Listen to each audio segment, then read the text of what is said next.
Good afternoon and good evening, and welcome to the session, Building Resilience Through the Graduation Approach. I'm the moderator for the session, Stephen Cummins, a lecturer in the Luskin School of Public Affairs and the Geffen School of Medicine at UCLA. This session revolves around the graduation approach and how it has the potential to reduce the impact of climate change effects and different forms of disasters, particularly on urban poor people, through sustained and targeted intervention. We have 4 speakers who will bring different perspectives, each of them highlighting elements of how the graduation approach can and is creating short and long-term positive impacts, and some of the lessons and insight for designing pro-poor resilience building programs. And to begin with, I'm pleased to introduce Rosina Hawk, who is program head, the Ultra Poverty Graduation Program for BRAC. Welcome, Rosina. Thank you, Steve.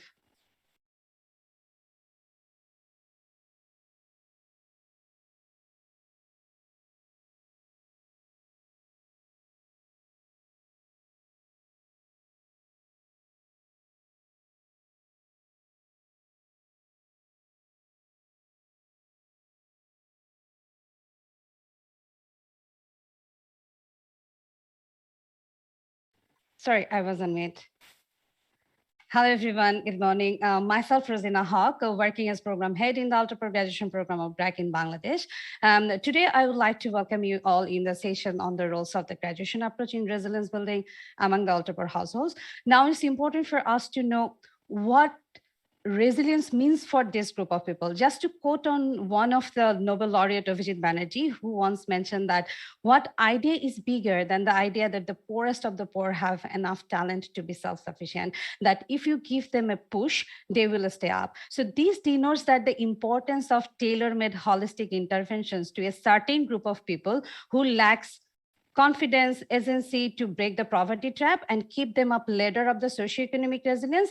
People living in ultra poverty are the most vulnerable and subset of extreme poor population and confronted by a multitude of interconnected and cyclical problems. Now let's see who are they, what are their characteristics, why they are known as ultra poor.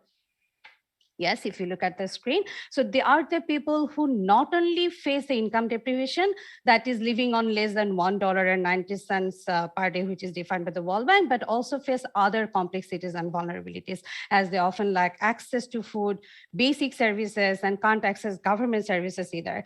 They have little or no productive assets, no land, live in the remote areas and disconnected from the market. So as a result, they suffer from recurring illness because they lack proper nutrition. They cannot afford to send their children to school even. So this is the group who is invisible within their community and therefore lack the social capital, and sometimes they face the social stigma as well. So because of all these things, the next generation, they have the children in an extreme early age as well. So continuing the cycle of poverty trap. Next slide.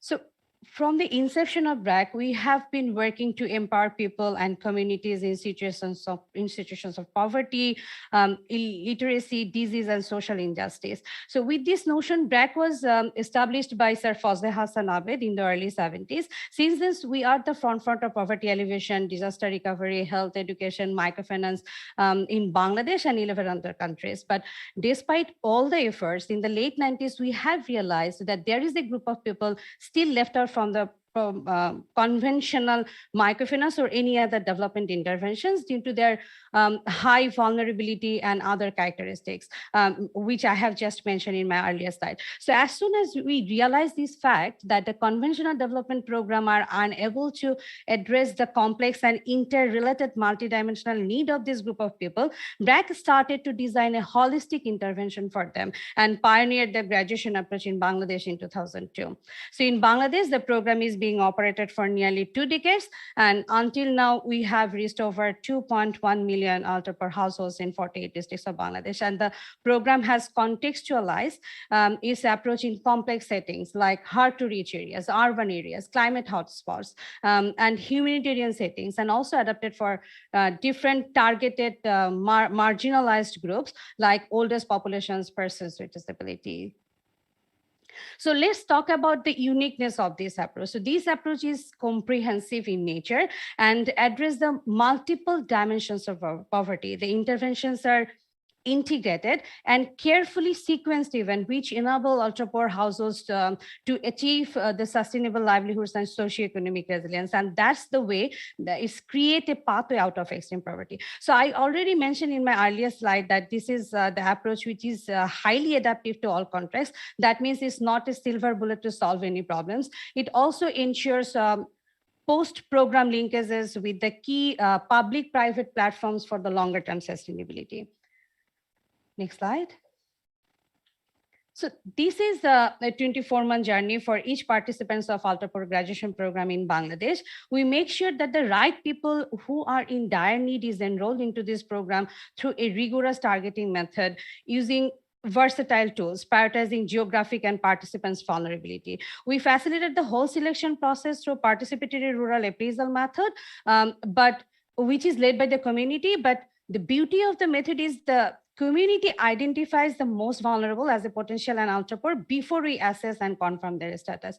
So post-targeting, as we can see, we intervene with participants based on 4 pillars of the graduation approach. And one of the pillar is, by the way, these pillars are not constant pillars. There should be 4 pillars, but it varies context to context. The intervention under this varies context to context. So one of the pillar is livelihood promotion, which build the asset base in the ultra-poor families, and financial inclusion, which helps participants to learn financial management and build the savings behavior. Social protection provides immediate relief to address the basic needs such as consumption, education, and so on. And finally, the social empowerment pillar ensures the entire well-being of the family, including boost up their confidence and ensure the social integration. So working together, these interdependent interventions lead to strong outcome at the household level to ensure socio-economic resilience building, such as increased assets and diversified livelihood, increased market services and social capital. It also provides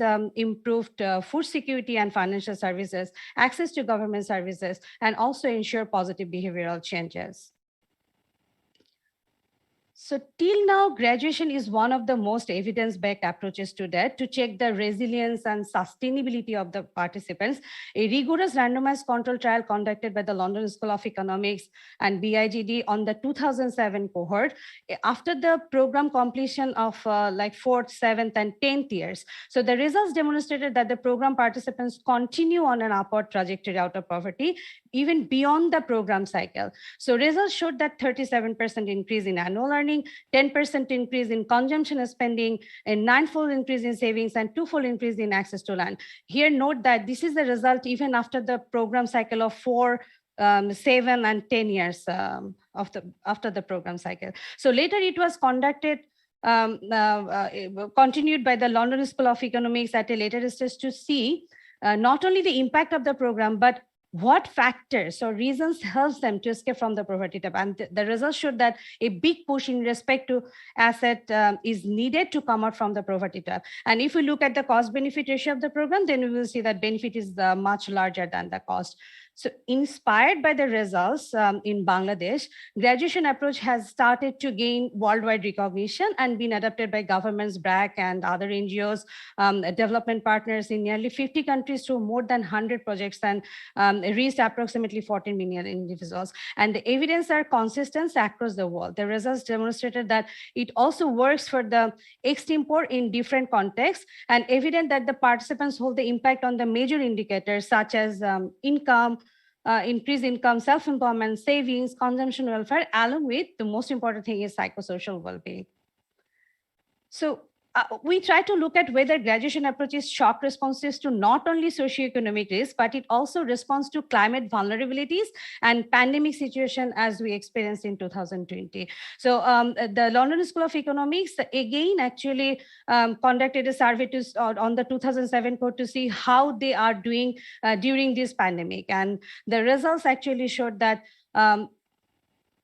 there has been no incidence of migration due to COVID-19, which was a worldwide common phenomena, and they had a good jobs in terms of agricultural and non-agricultural work at the beginning of the pandemic. And they also, in fact, survived and did very well during the pandemic because they had technical know-how on how to deal with the critical situation and cope up with the crisis or any shock. So they were also able to use their savings. So these results also demonstrate that graduation approach is shock responsive too. So the program has been long standing through its contextualization in the remote and climate vulnerable areas to address the climate vulnerability. So we started a pilot in eight districts with the name of addressing the climate change related destitution. And from the learnings of that program, actually we adapted the different learnings in the regular program.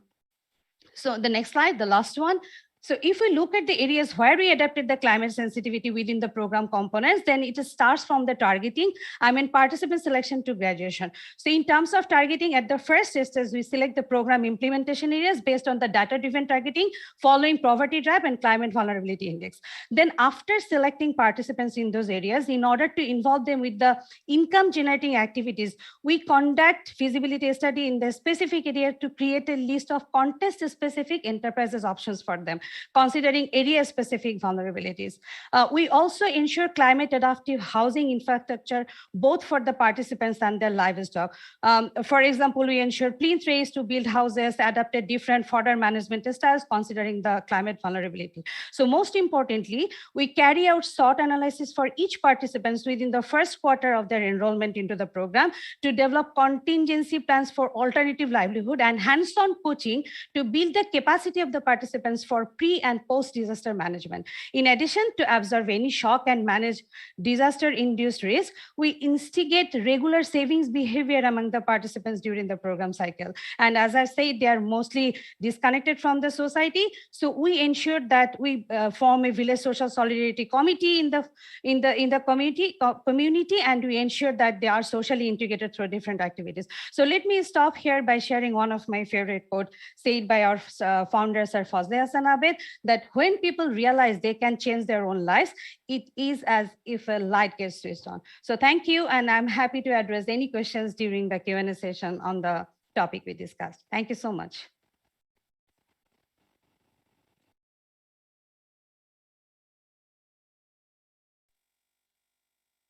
Rosina, thank you for that thorough and invaluable overview. And I'm pleased that we can have the chance to follow up. I'm introducing now Nahin Firdaus, who's a senior manager with special projects with BRAC. And I'm certain he'll be able to complement and supplement some of what has just been presented. Nahin, over to you. Thank you very much, Steve. Distinguished panelists, guests, and colleagues from ADB, welcome to you all in this session on the climate change impacts on urban poor. So before I dig deep in the climate adaptive urban program that we're doing, I want to quickly touch base on the urban setting that we have been working in. So, for example, when we see an urban low-income settlement in Bangladesh, what we can see is, these places are highly crowded area. These places lack a lot of social, services, basic services. At the same time, the people over here are actually coming in from different parts of the country. So what they're also most vulnerable to is these places are also owned by the government. So the lands are government-owned lands, or in some cases, some privately owned land. So it's not something that's permanent. So that's another issue which actually poses a threat to the inhabitants of these low-income households. So with that note, I just quickly want to touch base on some of the contexts where we have been working since 2002. For example, in the rural areas, what we see of an ultra poor is that they have a space to live. Even if they are poor, they have their own place where they can live. They have some space for their sanitation facility. Of course, it may not be that improved, but it has a kind of, they have that sanitation facility at an individual level. There are spaces to do, different enterprises like livestock rearing. There are spaces to do agricultural cultivation. And at the same time, the village people, the people in the community knows them. So they're also well known to the community. And finally, they have alternative sources of water supply. There are ponds, there are shallow tubules, and etc. But when we come into the urban context, what we see is the urban low-income household inhabitants don't have their own space to live in. They don't have proper sanitation facility. Mostly it's basically clubbed in a cluster where many households actually use a whole sanitation facility. There are maintenance related issues and etc. There are also, water related crises over there as well. So in urban setting, you cannot do, in most of the cases, you cannot do livestock rearing, you cannot do agricultural activity. And the people within the community are also not so connected because people are coming in from different parts of the country. So this itself is a very, very difficult situation in the urban context. And on top of that, when you have the economic crisis over them, that poses more threat towards them. So when this climate change impacts come in, it poses even higher threats. For example, we have seen that as a climate change impact, there are heat stresses in the urban areas. And for the heat stresses, we see that a lot of people are getting sick, a lot of people's productivity is coming down. There are so when there is a monsoon season, or even in the southern part of the Bangladesh, when there are high tides and low tides, there are waterlogging situations. Housings are damaged due to many climatic shocks because these houses are also not so strong. It's also vulnerable to natural hazards. In southeastern part of Bangladesh, we have some hilly areas. So there we have also observed that there are landslides happening. That's also creating a threat to these low-income households because they're all living in there because it's easier for them to live there.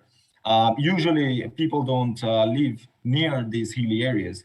And of course, disease is one of the things that is being created due to these impacts. And finally, of course, poor sanitation facilities also help spread this disease as well. So what we see in Bangladesh is, the urbanization has been increasing rapidly. However, the poverty reduction has been very slow. And we have seen that since 2010 to 2016, it has been already published in many secondary reviews that, the poverty, there was a very little reduction of poverty. At the same time, the urban settings also don't have that social protection schemes that's very, very popular and very widely covered in the rural area by the government. So that's another lacking as well. In 2018, when we have seen that, Bangladesh has progressed towards poverty very well, Bangladesh has reduced poverty for over the time. But, during this COVID, the poverty has been increasing and the extreme poverty rate has also increased. Now, what we have seen earlier is that within the urban population, there is around 8% extreme poor people. However, this may have increased to even higher rate due to COVID situation. And overall, the women in the urban settings are also very, very vulnerable because they are not into education, employment, training, etc. And of course, this climate change is accelerating the migrations of many people living in the coastal belt, living in the northern belt, living near riverbanks. And they're all migrating to different parts of urban areas of Bangladesh. And that's also creating a pressure. And that's also an indication that the urban poverty is increasing all the time. So the climate vulnerabilities, according to many reviews, as you can see in the map, these spots are basically the hot spots where the people are living in the urban areas. At the same time, these places also have a lot of climate vulnerabilities. For example, if you see in the north, you'll find heat waves, waterlogging during monsoon season. It's a big problem. Whereas if you go south, you will see that cyclones, salinity, this kind of climate vulnerabilities are very prevalent over there. So this itself poses a lot of threat the inhabitants of these urban settlements, low-income settlements. Now, Now, we have been working in the urban setting since 2010. The ultra-poor graduation program has, tried to cover as much as possible. And over the time, we have learned a lot of, things from this urban context, because this is a totally complex setting, and we have to, customize our interventions accordingly. So in this year, in 2021, we're working in 5 city corporations and also in 2 municipalities, and we have already been working with around 6,300 participants. And in these settings, what we see is, there are many climatic vulnerabilities happening. At the same time, there are many climate-induced migrants living in here. So like my previous speaker has already mentioned about how we are doing the targeting, but I would like to just quickly touch base on what we are doing in the urban setting here. So, for example, we have been, piloting a climate adaptive urban program in 2 city corporations. And from there, what we have seen is, first of all, what we do during the targeting is we try to, select the right geographic area which are poverty prone. At the same time, where we have looked in that, is there any climate vulnerability in that area or not? So when we have, identified the location, we have tried to select the climate-induced migrants who are ultra poor. So we want to make sure that the participants are ultra poor here. And then we are promoting adaptive enterprises for them, because, in the urban setting, there can be many incidences, even fire incidences, there can be evictions, there can be waterlogging. So we want to make sure that the business they're doing, the livelihood that they're doing is safe. So they should be able to move their businesses. For example, they've been doing clothing business, tailoring business, etc., and that reduces the risk of the livelihood assets. We are also promoting climate tolerant and homestead farming, and also doing promoting tree plantation in the areas where it's possible, because this tree and homestead gardening is also a way which can give them a bit of shelter, and it's also gonna increase their nutritional intake, and in some cases they can also sell it off to gain some additional income out of it. So the hands-on coaching is one of the main components of ultra-poor graduation program, and through this, what we ensure is our participants have first of all, they have a good business growth, so their enterprise is growing. We want to ensure that through household financial management planning. And we also, before they select the enterprise, we also do the SWOT analysis to understand the feasibility of the business. At the same time, we build their confidence in such a way that, they have that, inbuilt confidence to do something and to come out of this poverty trap. At the same time, we also raise awareness on social and health-related issues in the urban setting. And of course, one of the resilient factor of this graduation approach is the savings itself. So we instigate the savings behavior so that they can absorb any shocks that can be health, that can be climate related, and also they can manage the disaster-induced risks. At the same time, we provide them climate-related information, and that's something that they can, help aware themselves. So finally, I would like to share that, in the urban setting, we work with key stakeholders, for example, with BRAC programs, Urban Development Program, BRAC's humanitarian program, to ensure that, basic services are given to these inhabitants, to the participants, and they can avail these services and they can adapt accordingly.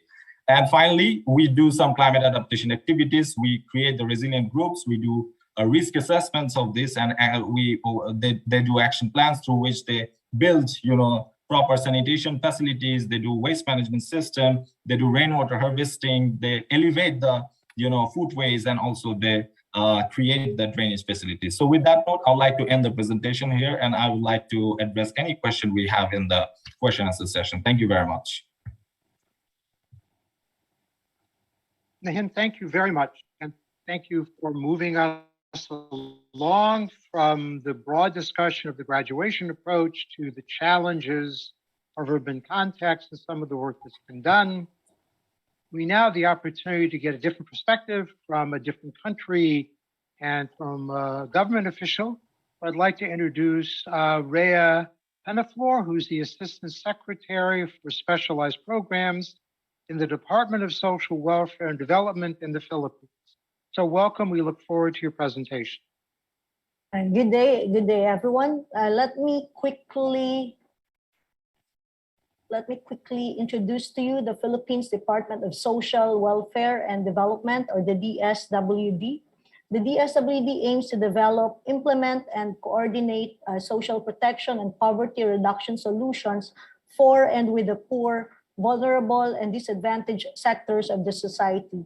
One of our flagship programs is the Sustainable Livelihood Program, or the SLP, wherein it focuses to capacitate and improve the socioeconomic conditions of the poor, the vulnerable, and marginalized households and communities. The SLP, in partnership with the Asian Development Bank and the BRAC Ultra Poor Graduation Initiative, is currently implementing the Padayon SLP Graduation Approach project. The graduation approach is a set of sustainable and holistic solutions which aims to simultaneously address the many challenges of poverty. Padayon is a Visayan term which means to carry on, to continue. In essence, Padayon SLP aims to gather evidence-based information on how to further advance the delivery of SLP interventions towards ensuring improved socioeconomic conditions of its program participants. In particular, the Pantawid Pamilyang Pilipino Program households, popularly known as our 4Ps or the Philippines Conditional Cash Transfer, the CCT.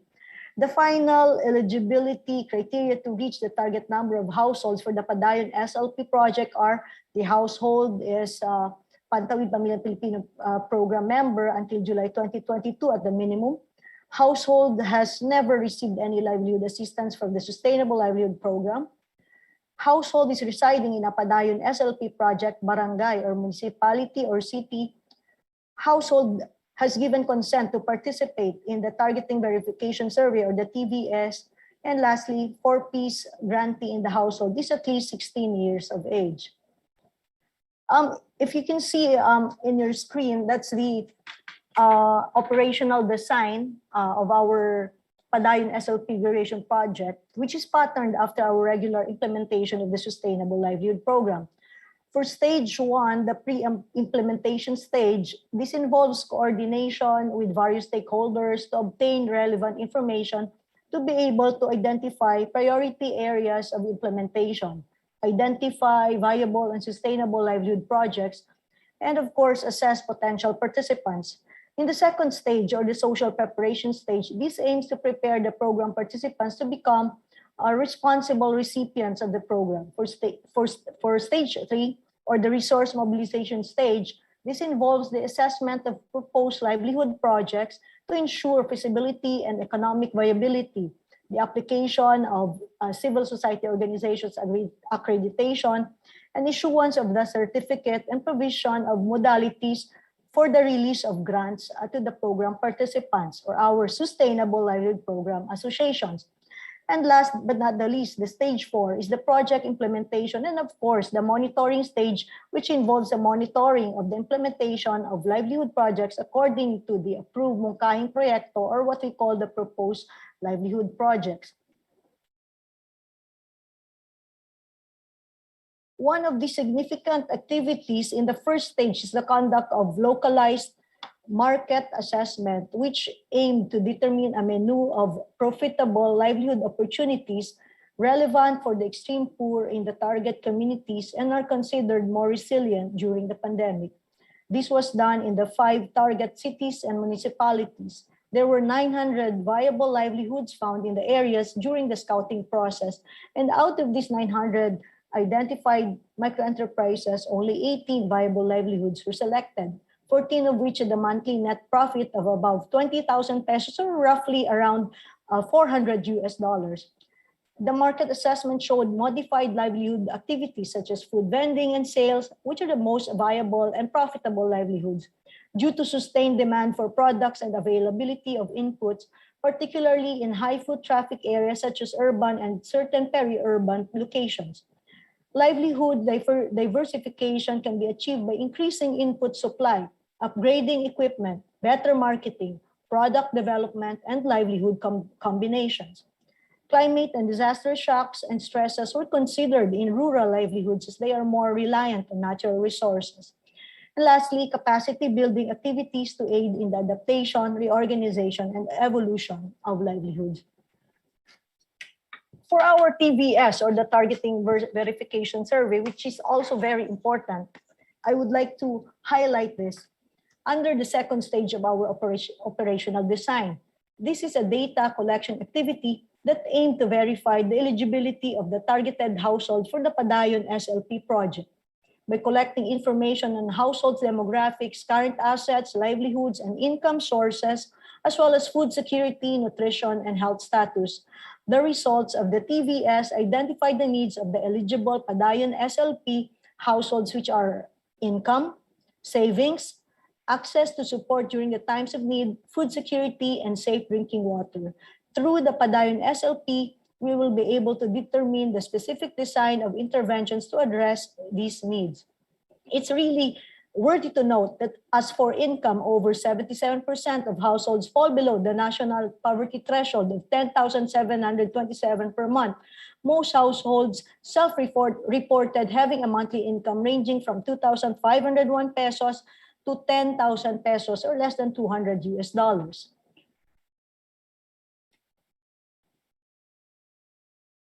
This is the last slide, and this is the most important slide. Overall, we are looking at the framework of the Padayon SLP, where the four elements should work hand in hand.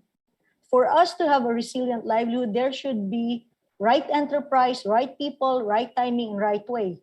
For right people, we need to have the right participants, the right stakeholders, the right capacity builders. For the right way, you need to have the right methods of doing it. For the right enterprise is the right livelihood, responsive to the call of times, especially in the times of pandemic, and to make it climate resilient. And lastly, right timing. Our participants should also make sure, as well as our BRAC team and the DSWD team, Padayon SLP team, that the livelihood is on the right timing. They are choosing it on the right time.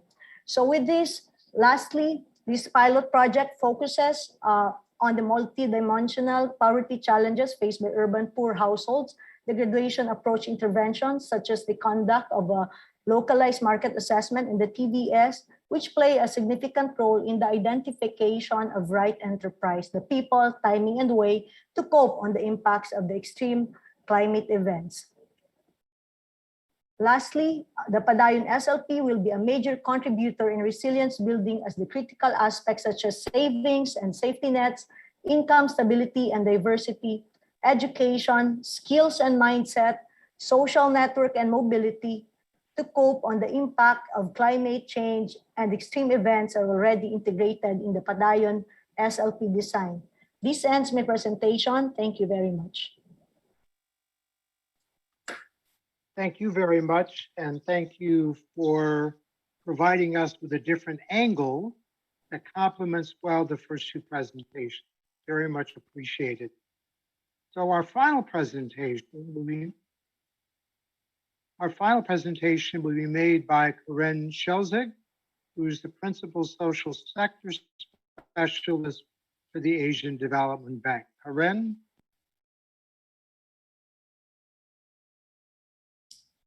Thanks so much, Stephen, and good afternoon from Beijing, everybody. Thanks so much for the opportunity to introduce a new graduation pilot program that's being started up as we speak by Mongolia's Ministry of Labor and Social Protection with the idea of strengthening resilience among the urban poor. Now, to give you just a sense of the climate and disaster risk-related challenges in Mongolia, the country's location and its extreme weather and its fragile ecosystems make it super vulnerable. There have already been significant changes in climatic conditions, and these have been at higher rates than global averages. One of the unique climate-driven hazards in Mongolia is the Dzud phenomenon, which is a particularly harsh winter where livestock often die off in large numbers. And partly because of this climate vulnerability, there's been major rural to urban migration recently, and especially to the capital city of Ulaanbaatar, or UB. And it's this rapid transition of communities away from traditional nomadic and rural livelihoods to sedentary and often informal urban settlement that is a huge challenge for both urban governance and infrastructure. At the bottom of the slide, you can see that more than 28% of the population lived below the national poverty line in 2018. But that national average, of course, conceals important differences by location, by sex, by age. And the poverty rate is actually higher among urban households, and especially those headed by women. And while the national poverty rate recently declined slightly before COVID, of course, the urban poverty rate was increasing, and that's driven by this population increase in UB, where now more than half the population lives. So to help poor and vulnerable people cope with risks and shocks, Mongolia has a mature social welfare system. It provides, like in many other countries, a variety of different social assistance benefits, and these are mostly cash-based. There's a universal child grant. There are social welfare pensions, for example, also food stamps for the poorest. But one of the challenges in the system is a fairly well-recognized proliferation of different programs with often overlapping benefits, and that kind of leads to fragmentation. So the government recognizes this and has included consolidation of programs in its updated social welfare law, which is currently in draft form, about to be passed. Other policy directions in that draft law include the goals of better identifying the poor for assistance, so better poverty targeting, also helping people move from welfare to more productive employment and inclusion, and engaging more with NGOs, non-government organizations, to deliver community-based social welfare services. ADB has been supporting all of this. We've actually been working with the government on the social welfare system for more than 25 years, but most recently in response to the pandemic and the socioeconomic impacts of the virus containment efforts, but of course in response to other shocks as well. And we supported the government with some emergency assistance through the Shock Responsive Social Protection Project to top up child grants and food stamps very quickly, reaching about 80% of the population. Then, as the impacts of COVID lockdowns worsened earlier this year, a second round of assistance continued the child grant top-ups for immediate support, but added an important component to help strengthen the readiness for the next, unfortunately, inevitable shock. So in addition to strengthening some underlying systems, like targeting and digitalization, the ministry also wanted to introduce household level resilience building by pilot testing the graduation approach. And the goal here is, of course, to help urban households diversify their livelihoods and income sources, which is one of the key ways of helping households manage risk. Now, I won't go into detail on all the basic design elements shown in the graphic on the left. They mirror, of course, the general elements of all graduation programs and those that we've already heard from our previous speakers today. I'll just highlight that it's a 24-month program in 3 districts that have a particularly high concentration of poverty. We will be working with an NGO implementation partner to provide program management, livelihood and monitoring, plus the 35 program coaches who will mentor the 1,520 participants. There'll be specific service providers for market assessment, impact evaluation, and media and communications to help get the message out. And the government is particularly interested in potential nationwide rollout. So, assuming everything goes well. And with this potential for nationwide rollout, we wanted to make sure to think through some of the key considerations from the outset in terms of what might be required for scaling up by the government and what might be needed to address compound risks like life cycle risks and climate and disaster risks. We have a concurrent 2-year technical assistance project with a team of social protection experts delivering research and training and demand-driven knowledge solutions for the government. An example of one of the policy briefs is on the slide, looking at these key considerations for scaling up graduation in Mongolia. And so I'll just highlight 5 of those for you. The first is resources and staffing. So, graduation programs led by NGOs tend to perform well because they have resources like dedicated staff, well-designed training, capital-intensive asset transfers. Scaling up to a government-run program is going to require consideration of whether relying on existing social welfare staff or social workers is feasible, given their many other competing responsibilities. So through this pilot, the ministry hopes to demonstrate that purchasing or outsourcing service delivery to NGOs is a viable solution. The second is sustainability, which of course depends on governments institutionalizing such programs, and then also systematically building capacity of the social welfare workforce, which in this case, the NGO will do as well. We also want to ensure that the processes are strengthened for identifying households, linking them with other existing services, and making sure that there's also a significant financial commitment in the form of a dedicated budget at the central level. The third key consideration is to be clear on what graduation means and what it doesn't mean and what the approach should be used for. So it really should not be about exiting all poor households from all social welfare programs. Some households might never be able to adopt sustainable livelihoods, especially if they're labor constrained. Households headed by older persons maybe, or those with many children, or people with high care needs may need sustained social assistance. We also know that chronically poor households are susceptible to falling back into poverty when exposed to shocks like natural disasters.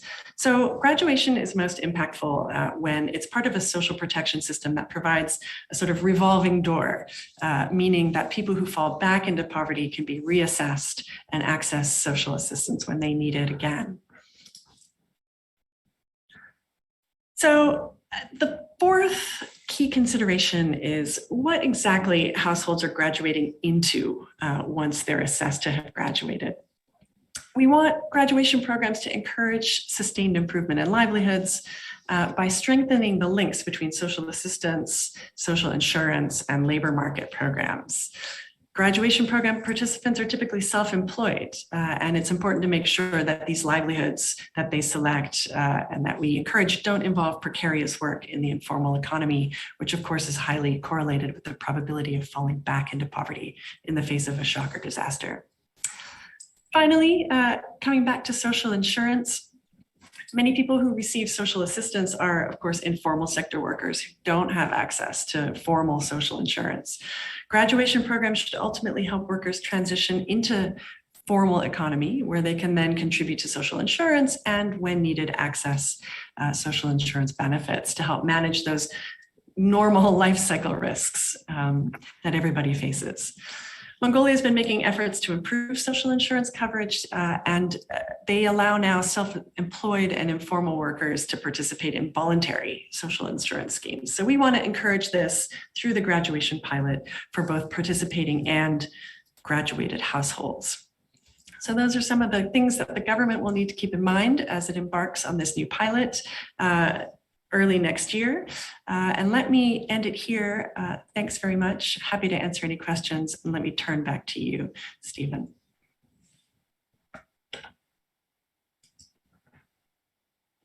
Thank you very much. And thank you to all four of our presenters who were crisp and timely and have allowed us some good space for questions.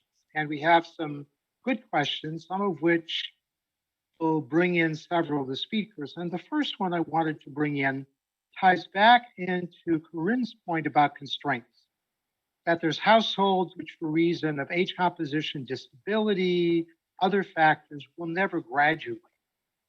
And the question was actually generated by the presentation by the peri-urban program, which spoke about 2 to 3 years to graduate.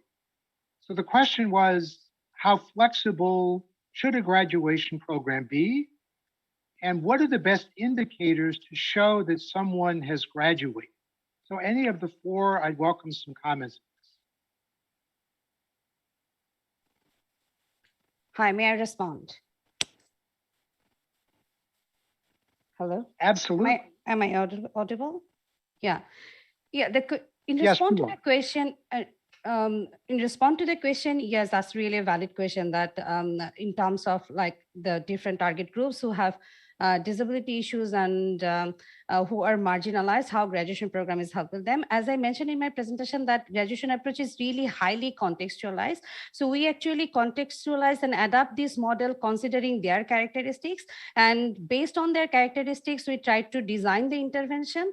And based on that intervention, we decide what can be possible to achieve for this group of people within this time period, and that also ensures the resilience. So how we measure the resilience, we have some preset criteria. So based on that criteria, and when we select the criteria, we select in that way, like from that point, so that the participants doesn't fall back. For example, when we ensure the graduation, we try to ensure that they should have a more than one income sources. For Bangladesh context, it's more than 3 income sources. What does it mean? It means that by that we try to minimize the risk. If they expansion the business, then their risk will be minimized. So that itself actually helps to ensure the resilience. So there are some certain characteristics that they have to be involved into various productive assets and income generating activities. Their food security will be ensured, their housing condition will be ensured, they will be integrated with the local market. So there are some certain criteria through which we measure the graduation. I hope it answered the question. Thank you very much. Anyone else want to chip in? Yeah, for the DSWD, we have for example, for the Pantay Pamilya Pilipino program, we have this tool we call Social Welfare and Development Indicators, or the SWIDI. It's a case management tool specifically developed by the DSWD to assess and monitor the well-being of our beneficiaries or those who are vulnerable. So for this project, for our Padayon SLP, we are covering, as I mentioned earlier, we are covering those who are in the level 3, meaning to say they're already self-sufficient and that they are ready. But again, we need to still help them. We still need to provide for interventions to ensure that they will not fall on the risk of becoming poor again. But we chose those who are in the level 3, so they're already able to generate income, to where their capacity is going to be built and that they can stand on their own. So there are so many factors. I wouldn't say it's just one factor, but that there is a need for us to place the interventions not only from one department, for example, but other departments or the local government units. Thank you. Back to you, Steve. Thank you very much. So let me move on to the next question, a subject which was not discussed and which often gets not very high priority. And this question was, how can the graduation approach be disability inclusive? How can the graduation approach include people with disabilities? I'd appreciate some reflections on that.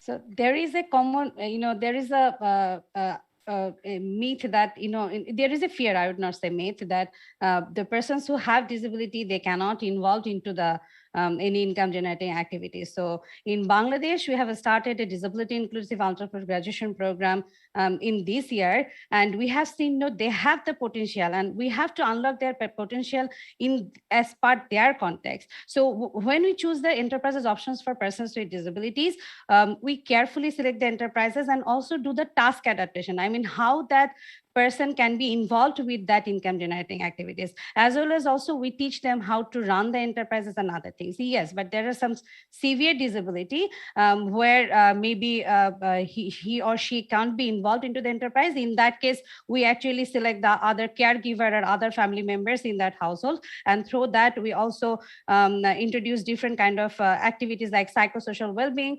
psychosocial training to the physiotherapy and psychosocial training to the participants. So by that we are trying to address the context of the persons with disability and involving them into the graduation approach.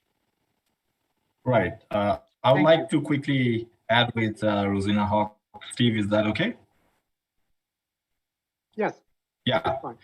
So what I wanted to add is basically, a disability itself is very complicated issue, and when it comes to ultra poverty, this makes the situation more precarious. But if you think about disability in the urban context, what we see in Bangladesh is that the social protection scheme over here is very limited in the urban areas. So of course, following the graduation pillars, we can inbuild the disability inclusion, but one of the major factors is we have to drive the social protection schemes in such a way that the government is giving more priority, and they're more, prioritizing these persons with disability, those who are living in the urban context, because this urban context itself is a very complex situation. And when you have persons with disability here, then it becomes more difficult for them to survive. So yeah, that's something that I thought I would like to help.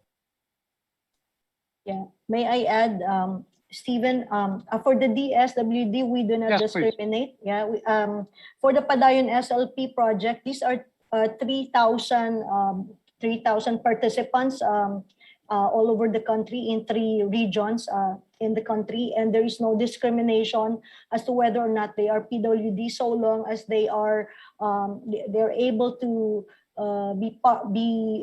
they are eligible on that on those enumeration that I made earlier. So we do not discriminate if they are PWD, and that the enterprise, as I said during the first stages, in the TVS, the enterprise is customized or tailor fit according to their needs, and that on their capacity to do the enterprise. Thank you. Thank you.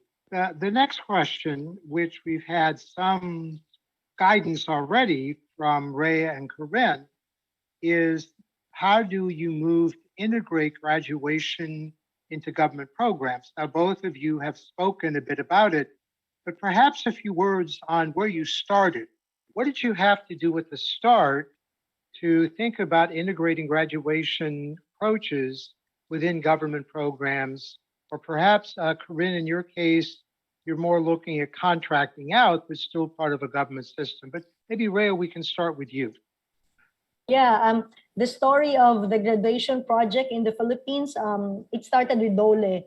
And for the DSWD, we would like our Pantawid Pamilyang Pilipino program, or the conditional cash transfer beneficiaries, to be the participants, but then they have a separate graduation approach that they're still working on. And so we have an intervention called the Sustainable Livelihood Program. And so we designed, as I mentioned earlier, we designed the program to Pantawid Pamilyang Pilipino beneficiaries program to 4-piece beneficiaries where they have not yet been given or provided with SLP, but that they are level 3. And we would like to have a hands-on coaching with them, and that they're able to really be self-sufficient and be self-reliant. And we would like to use these results to scale up. To scale up perhaps in Pantawid Pamilyang Pilipino program, covering the 4.4 million households of the program, of the conditional cash transfer program. But for now, since ADB helped us or partnered with us for 3,000 beneficiaries only, we are working with that. So the DSWD also plays its counterpart, because we believe in this graduation project. And we really hope that it's going to scale up after we see the good results of this project. Thank you, Steve. Back to you. Maybe I could come in for a minute, if that's okay. Please do. Asagrea, it's so nice to see how far things have come in the Philippines. I was involved in the earlier pilot several years ago. And I would say that one of the keys to integrating into government programs is, in fact, testing, piloting. That's what we did in the Philippines with different variations of the graduation approach, looking at group-based coaching, individual coaching, group-based livelihoods, and seeing what worked, and then layering onto existing government programs. That's done in several countries. The Philippines has its conditional cash transfer program aimed at children and families. And then in Mongolia, the recipients of the graduation additionality will all be beneficiaries of the food stamp program and the child money program. So that provides the cash element of the graduation sort of pillars, if you will. So when NGOs run programs, sometimes they bring in all of the elements, whereas here in Mongolia and in the Philippines, it's building onto these existing government programs. So that's what I would say to how to integrate, test, and then use the existing systems that the government has in place and add the elements to help enrich and make it more holistic. So not just the cash, but also the coaching and the livelihoods and the financial inclusion and so on. Thank you very much. The last question, I'd like to start with our BRAC colleagues because they've been so engaged in the graduation approach, but Corinne and Ray, you may have examples too, but the question was, where are there the best or most interesting or most helpful case studies of the use of the graduation approach? I'm aware there's quite a bit of research now that's been undertaken the last few years, but Naheen and Rosina, if you have specific cases you think would be useful for people sort of getting started, I'd welcome you recommending them. Yeah, repeatedly, what we always say that this program is highly contextualized, and then it really works for any kind of for the ultra-poor of any countries, because we adapted this model based on the context.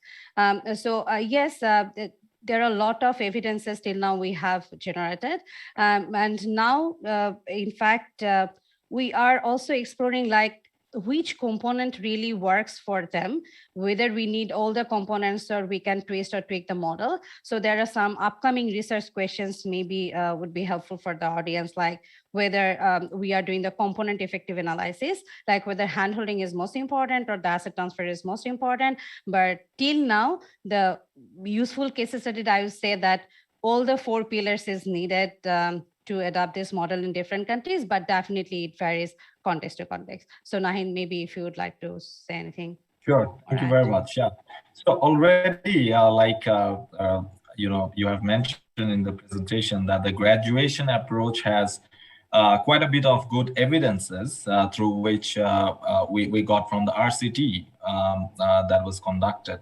And it also shows that, the kind of resilience that these ultra-poor participants are having is excellent. But in terms of, the new working areas, for example, the hard-to-reach areas, the urban setting, and also for disability inclusion, I think there are more rigorous, studies that needs to be done to ensure that these, impacts and these findings are also collated in such a way that we can use it and we can scale up for, other contexts too. Thank you very much. Yeah. Thank you. Yeah, I would like to just. Yeah, thank you. I would like to share not a case study, but my own based on my own experience on why I also have a high, why I really am pushing for the graduation approach. When I experienced firsthand, when I interviewed one of those who are participant to the Dole graduation project, she was selling fried chicken, but she had a variation, she diversified it, and she's earning 2,400 pesos a day. I computed her earnings. So this can only become successful, and this can be a very good case study, a successful case, the graduation project, when our participants would have this ownership of the project, when they see that they are being taken away, or the risk of being poor again is already nil. Meaning to say, because of what the program is doing, because of this graduation project, their lives are getting better. It's improving, their well-being is improving, they have better lives. So from there, that's I think that's a base case study that I can that's top of my mind. So there, Steve. Thank you. Thank you very much. Corinne, last thought on the Philippines.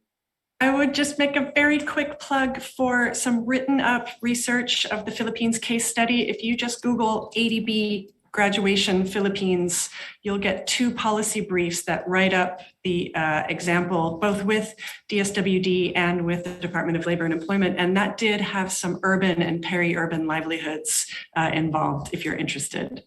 So that's all from me. And they're very readable too. Oh, well, thank you. Point. Thank you. Yeah, thank you, ADB. So- Thank you very much. Thanks. So Rosina, Naheen, Rhea, and Corinne, thank you for very sharp and focused and clear presentations. Thank you for staying on time, which allowed us to have some question and answers. For those in the audience, thank you for providing the questions. I hope that you will take opportunities to follow up. And lastly, thank you to all the organizers who did all the background work to make the sessions work. These don't happen magically, certainly not for technically illiterate people like me.